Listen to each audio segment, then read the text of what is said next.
खबर कैमूर से है, जहां दर्जनों प्रत्याशी के रेले लगे हुए हैं, तो वहीं कोई प्रत्याशी अपने कार्यकाल को दिखाते हुए चुनाव मैदान में है। वहीं बता दें कि जिस तरह से देखा जाए, भभुआ में प्रत्याशी डोर टू डोर जनसंपर्क किए। वहीं बता दें कि प्रत्याशी बबलू तिवारी अपने पक्ष में वोट डालने के लिए भभुआ जनता से अपील की और उन्होंने बताया कि मैं चेयरमैन प्रतिनिधि के पद पर यहाँ पर बहुत कुछ विकास किया हूँ और यदि जनता हमें चेयरमैन चुन लेती है तो इस बार मैं भभुआ के दशा और दिशा दोनों ही बदलेंगे, इसलिए भभुआ की जनता वोट करें। विकास कुमार तिवारी उर्फ बबलू तिवारी, पूर्व चेयरमैन प्रतिनिधि नगर परिषद भभुआ से बोल रहा हूँ। ऐसे में अगर देखा जाए तो चुनाव का मुद्दा आपका क्या है? चुनाव लड़ने के प्रति चुनाव का मुद्दा तो हमारा बहुत ही अधिक है। चुनाव का मुद्दा, हम यहाँ पर चेयरमैन प्रतिनिधि के तौर पे रह चुके हैं। सबसे पहले मैं अपना जो अधूरा काम है उसको मैं पूरा करूँगा। मुद्दा मुख्य रूप से यहाँ पर सबसे पहले मेरा मुद्दा ये है कि यहाँ पर जो आवास योजना थी, प्रधानमंत्री आवास योजना थी, वो पूर्णतः अधूरी रह गई है। सबसे पहला मेरा मुद्दा है कि जिस गरीब का घर मकान नहीं है, सबसे पहला मेरा मुद्दा रहेगा कि आवास का पैसा, हम जब चेयरमैन थे तो उस समय आवास का 5,39,00,000 रुपया का स्वीकृति करा चुका हूँ, जिसमें से 1,30,00,000 रुपया मैंने मंगाया था। बाकी पैसा मैं मंगाकर जिनका आवास नहीं है उनका आवास का पूर्ण रूप से मतलब आवास घर बनाऊंगा। और दूसरा मुद्दा यहाँ पर ये है मेरा कि यहाँ जो शहर में स्मार्ट मीटर लगाया गया है, ये स्मार्ट मीटर पूर्णतः धांधली का मीटर है। पहले मैं स्मार्ट मीटर का विरोध बहुत तरह से किया, जुलूस किया, अब स्मार्ट मीटर रुक गया है। लेकिन फिर भी जिनके घर में स्मार्ट मीटर लगा हुआ है उस स्मार्ट मीटर को हटाना मेरी दूसरी सबसे बड़ी प्राथमिकता के तौर पर है। और तीसरा, जब मैं चेयरमैन प्रतिनिधि तौर पे था तो पूरे बिहार में, आपको बता देना चाहता हूँ कि पूरे बिहार में हमने तीसरा स्थान प्राप्त किया था, जो भभुआ के लिए 1,42,00,000 रुपया का नगर परिषद को पुरस्कृत किया गया था, गिफ्ट के तौर पर दिया गया था। लेकिन दुर्भाग्यवश आज हम यही कहना चाहते हैं कि आज हमारा नगर परिषद साफ सफाई में 28वां 59 नंबर पर चला गया है। तीसरा मेरा मुद्दा ये है कि मैं जब चेयरमैन प्रतिनिधि तौर पे था उस समय हमने राशन कार्ड का वितरण बहुत ही अच्छा ढंग से कराया। उस समय 4,000 कुछ करके हमने राशन कार्ड भी बनवाया था और रैन बसेरा का हमने निर्माण कराया। और उससे पहले एक चीज़ और बता देना चाहता हूँ कि शहर में जब चेयरमैन प्रतिनिधि तौर पे थे हम, शहर में पूर्णतः अंधकारमय मचा हुआ था। सारे रोड, लाइट, चौक चौराहे, क्या मंदिर, क्या मस्जिद, क्या कब्रिस्तान, हर जगह हमने लाइट की व्यवस्था की। उसके पहले जब मैं कुर्सी तौर पे मतलब चेयरमैन प्रतिनिधि तौर पे बैठा तो हम जब कब्रिस्तान में गए तो वहाँ पर पता चला कि नाले का पानी कब्रिस्तान में भरा हुआ है। हमने दौड़कर तुरंत जाके पटना में तत्काल नाले का निर्माण कराया ताकि कब्रिस्तान में नाले का पानी न जाए। ऐसे में करीब आपने 5 अपने मुद्दा बताया। दरअसल देखा जाए युवा है जी, लोगों के लिए लड़ते हैं, लोगों के लिए काम करते हैं। मुख्य भूमिका महिलाओं को लेकर क्या होगी आपकी?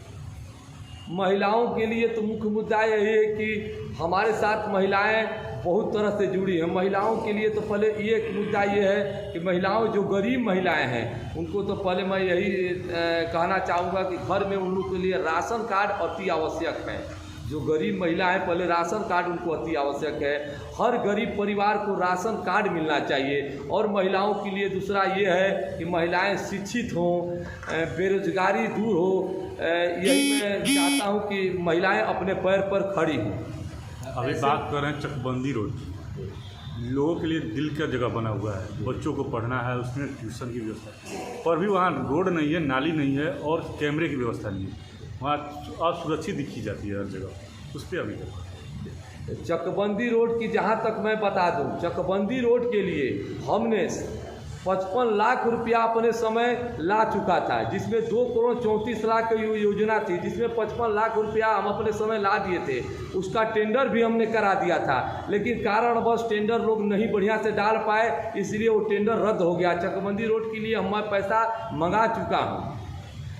ऐसे में चकबंदी रोड को कहा जाता है लाइफलाइन। बिहार की क्या भारत की लाइफलाइन है वो, क्योंकि कोचिंग संस्थान, स्टूडेंट की व्यवस्थाएं वहाँ से, कोचिंग संस्थान सबसे अधिक भभुआ के अंदर वही चकबंदी रोड में ही है। क्या नली गली तो सब लोग कहते हैं, लेकिन उन नली गली से सबसे बड़ी प्राथमिकता तीसरी आंख होती है, कहीं ना कहीं उसकी भी ज़रूरत पड़ेगी। क्या लगता है आपको कि जब आप चुनाव जीतते हैं नगर परिषद का, तो क्या करेंगे सबसे पहले चकबंदी रोड के लिए? देखिए, चकबंदी रोड पे सबसे पहली व्यवस्था तो वहाँ पे रोड बनाना अति आवश्यक है, जिसको मैं आपसे इससे पहले बता चुका हूँ कि उस रोड के लिए हम 55 लाख रुपया ला चुके हैं, जिसमें 2 करोड़ 34 लाख रुपए का मतलब वो रोड बनना है। और तीसरी व्यवस्था कि वहाँ पे कैमरे की अति आवश्यक है, वहाँ पर चौक चौराहे पर प्रशासन की भी अति आवश्यक है, क्योंकि कुछ बच्चे वहाँ पर झगड़ा झंझट इस तरह के कर लेते हैं, वहाँ पे प्रशासन अति आवश्यक है। और रोड का तो मैं हर हाल में पैसा ले आया हूँ, तो रोड का निर्माण मैं करूँगा, क्योंकि हमको समय बहुत ही कम मिला। कम समय में कोरोना काल में हमारी जो मम्मी थी उनका देहांत हो गया, इसलिए हम उस कार्य को पूरा नहीं कर सके। विकास तिवारी जी, राजनीति में पहले कोई भाव नहीं था, कोई पहले जानकारी नहीं थी, कितना अनुभव राजनीति में अब तक, जब से आपने राजनीति में शुरुआती से लेकर आज तक का अनुभव? देखिए, सही कहिए तो राजनीति में हमको अनुभव कुछ नहीं था। हम एक सीधे साधे मतलब लड़के थे, अपना काम करते थे। एकाएक मूड आया, हमारे दादा चेयरमैन यहाँ पे रह चुके हैं, जिनका नाम स्वर्गीय ताराशंकर तिवारी है, वो रह चुके हैं। उस समय जवाहरलाल नेहरू प्रधानमंत्री थे, वो प्रधानमंत्री हमारे घर पर भी, हमारे ज़मीन पर भी आए हुए हैं। उस समय हमारे बाबा स्वर्गीय ताराशंकर तिवारी चेयरमैन रह चुके हैं। जब हमने राजनीति में, हम सोचे नहीं थे कि हम राजनीति में जाएंगे, एकाएक मान लीजिए मन किया कि भाई चलिए थोड़ा जनता के लिए, लेकिन अब लगाव हो गया है। जब हम चेयरमैन के तौर पे, प्रतिनिधि के तौर पर जब हम थे, तो हमें लगाव हो चुका है। तभी हमने देखा, हमारा देखिए एक बहुत कम समय में हमने अपना कार्य दिखाया है।